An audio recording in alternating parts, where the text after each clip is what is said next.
السلام علیکم ورحمۃ اللہ وبرکاتہ۔ وعلیکم السلام ورحمۃ اللہ وبرکاتہ۔ کیا حال ہے سب کا؟ الحمدللہ۔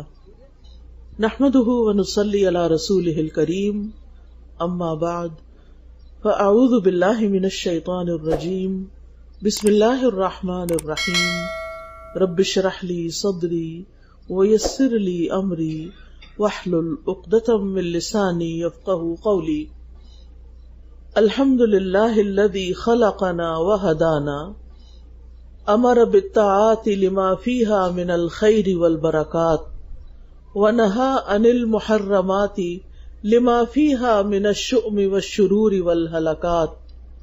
احمد ربی واشکرہ علی نعمہ التی لا یحصیہا الا ہو، ما علمنا منہا وما لم نعلم۔ ہر قسم کی حمد، ہر قسم کی تعریف اللہ سبحانہ وتعالیٰ کے لیے ہے۔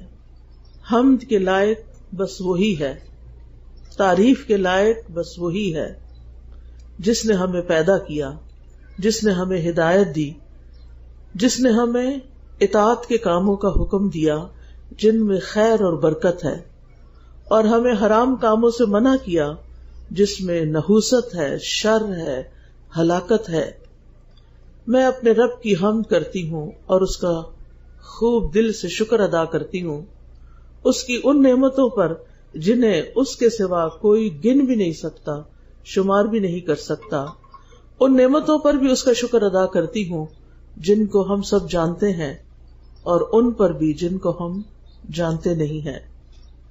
قرآن مجید میں اللہ سبحانہ وتعالیٰ ایمان والوں کو خطاب کر کے ایک بات فرماتے ہیں، کیا کہ یا ایھا الذین آمنوا اتقوا اللہ حق تقاتہ ولا تموتن الا وانتم مسلمون۔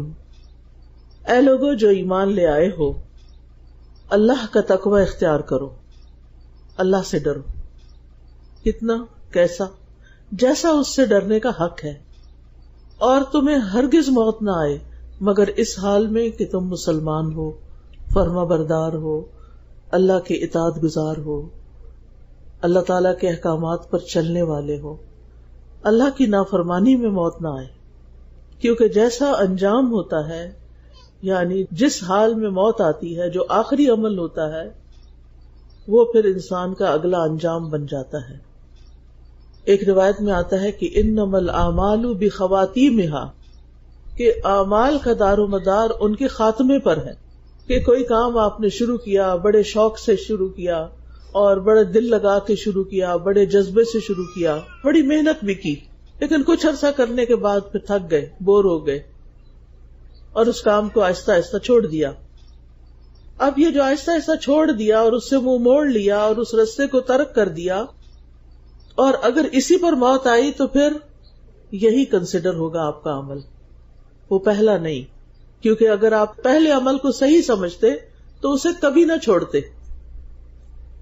انسان کس چیز کو چھوڑتا ہے؟ جس چیز کی اس کی زندگی میں کوئی امپورٹنس نہیں ہوتی، کوئی اہمیت نہیں ہوتی، جس کو وہ فائدہ مند نہیں سمجھتا، جس میں وہ اپنا کوئی فائدہ نہیں دیکھتا۔ تو یہاں اللہ سبحانہ تعالیٰ اپنے مومن بندوں کو حکم دے رہے ہیں کہ اللہ سے ایسے ڈریں جیسے ڈرنے کا حق ہے، اور پھر اس پر ثابت قدمی اختیار کریں، اس پر جمے رہیں، اور موت تک استقامت اختیار کریں۔ کیونکہ انسان جس طرح کی زندگی گزارتا ہے اسے ویسی ہی موت نصیب ہوتی ہے۔ جو شخص صحت کی حالت میں، جوانی میں اللہ کی اطاعت پر قائم رہتا ہے، اچھے دنوں میں، اچھے حال میں، خوشحالی میں اللہ سبحانہ تعالیٰ کی عبادت کرتا ہے اور ہمیشہ اس کی طرف متوجہ رہتا ہے، تو اللہ سبحانہ تعالیٰ پھر موت تک اس کو استقامت بھی عطا کرتے ہیں۔ اگرچہ وہ بڑھاپے کی وجہ سے وہ کام اس طرح نہ بھی کر سکے جو وہ اپنی جوانی میں کرتا تھا، تو پھر بھی اس کے لیے وہ اجر لکھے جاتے ہیں، وہ اعمال لکھے جاتے ہیں۔ قرآن مجید کی یہ ایک آیت ہے، آج میں اسی ایک آیت پر ہی آپ کو درس دوں گی۔ یہ ایک آیت ہے جس کو علماء کہتے ہیں کہ یہ اسلام کے اصولوں میں سے بہت اہم اصول ہے، جس میں ہمیں تقوی کا حکم دیا گیا۔ اب سوال یہ پیدا ہوتا ہے کہ تقوی کیا چیز ہے؟ یعنی تقوی کیا ہے جس کو اختیار کرنے کا ہمیں حکم دیا گیا ہے. تو تقوی کا لفظ جو ہے یہ وقایا سے ہے، واو قاف یا اس کا روٹ ہے.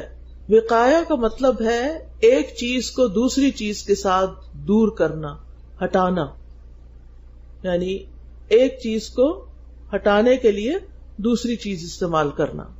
تو متقی آدمی اپنے سے عذاب کو ہٹانے کے لیے، اللہ کی نافرمانی اور عذاب سے بچنے کے لیے نیک عمل کرتا ہے.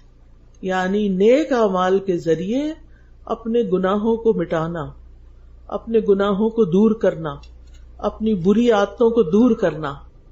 یہ ہے اصل میں تقوی کی روح، کہ اللہ سے ڈرو، اللہ کا تقوی اختیار کرو، یعنی اچھے اچھے کام کر کے اللہ کو راضی کرو، اپنے آپ کو گناہوں سے بچاؤ، عیبوں سے بچاؤ، نقصان دینے والی چیزوں سے بچاؤ، وہ چیزیں جو آخرت میں نقصان دینے والی ہیں، جو انجام کو خراب کرنے والی ہیں، ان چیزوں سے اپنے آپ کو بچا کے رکھو.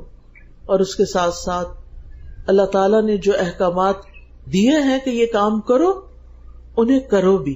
یعنی جن کاموں کو کرنے کا حکم ملا ہے انہیں کرو، اور جن چیزوں کو چھوڑنے کا حکم ملا ہے، جن چیزوں سے بچنے کا حکم ملا ہے، ان سے بچو بھی. پھر اسی طرح علماء یہ بھی کہتے ہیں، حضرت علی رضی اللہ عنہ نے بیسیکلی فرمایا کہ تقوی گناہوں پر اصرار ترک کر دینے کا نام ہے.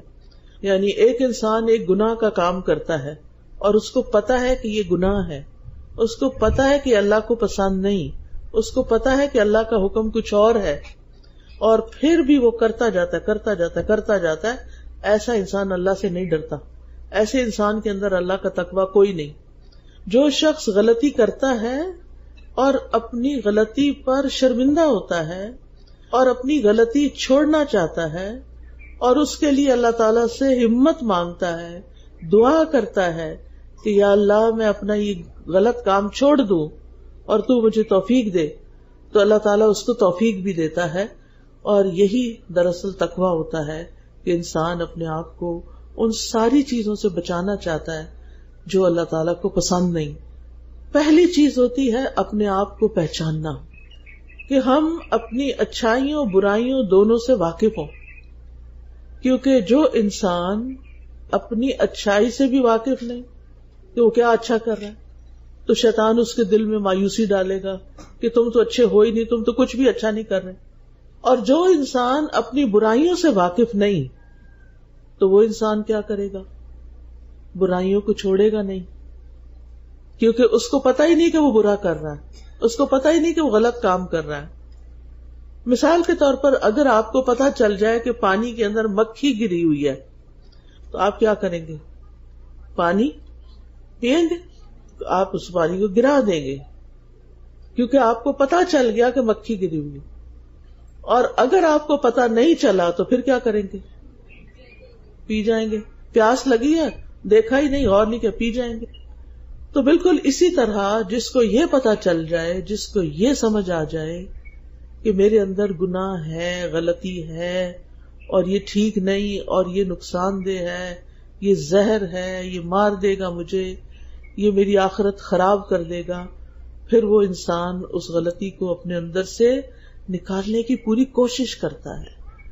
اس کوشش کا نام تقویٰ ہے کہ میں اس سے دور جانا چاہتا ہوں، یہ گناہ مجھ سے دور چلا جائے، یہ بری عادت میرے اندر سے نکل جائے، کیونکہ یہ اللہ کو پسند نہیں اور میں اللہ کا پسندیدہ بندہ بننا چاہتا ہوں.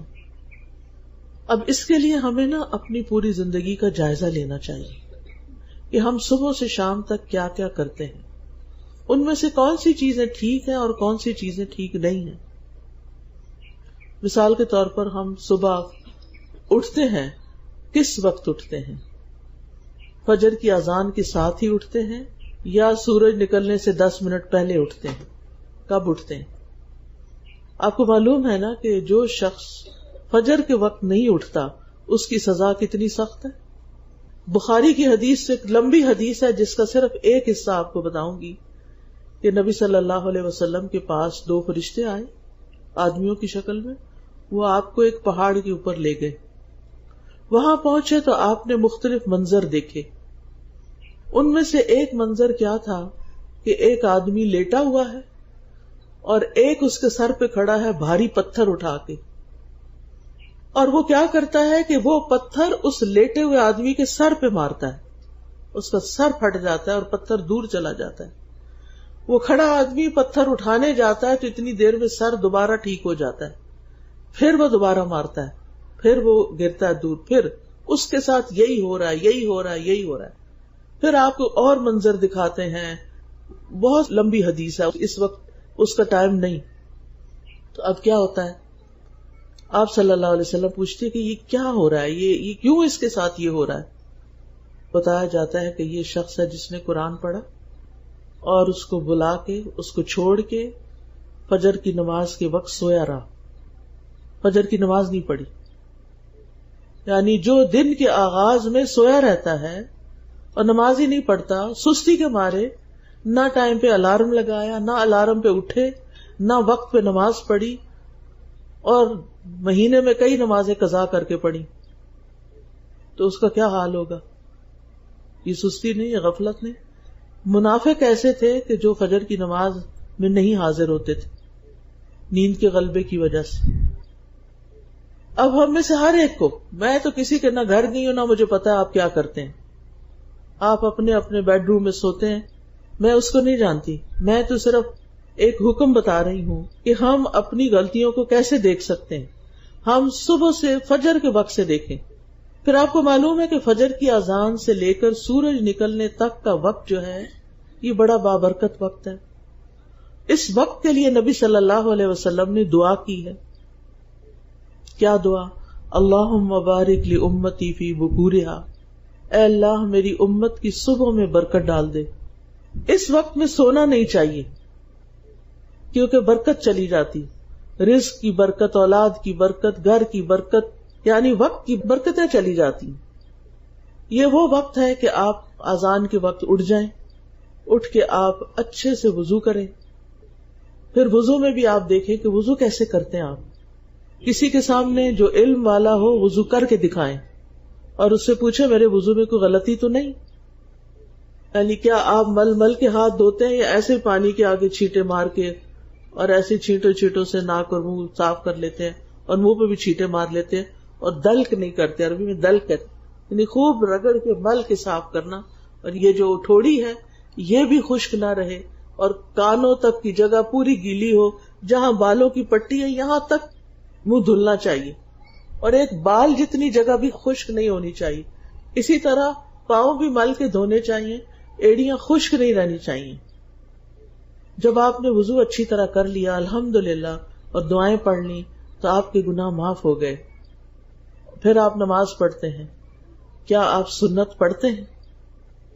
کیونکہ یہ دو سنتیں جو ہیں دنیا و مافیا سے بہتر ہیں. ساری دنیا کی دولت اس کے مقابلے میں کچھ نہیں. پھر آپ دیکھیے کہ آپ اپنے آپ کا جائزہ لیں کہ میں نے فجر کے فرض کیسے پڑھے. نبی صلی اللہ علیہ وسلم کی نماز کیسی تھی، فجر کی نماز کیسی تھی. آپ اس میں طویل قرات کرتے تھے. یعنی قرآن کا اگر آپ کو زیادہ حصہ یاد ہے تو باقی ساری نمازوں کے مقابلے میں فجر کی نماز لمبی پڑھیں. پھر نماز پڑھنے کے بعد آپ اذکار کریں، پھر صبح شام کی اذکار کریں. وہ سورج نکلنے سے پہلے کیے جائیں تو حفاظت ہے، اور بعد میں کیے جائیں تو صرف ذکر ہے اللہ کا. اس میں اتنی خوبصورت دعائیں ہیں. اگر آپ کے پاس ایاک نستعین کتاب ہے تو اس میں وہ اذکار میننگ کے ساتھ لکھے ہوئے ہیں. خود بھی پڑھیں، اپنے بچوں کو بھی سکھائیں.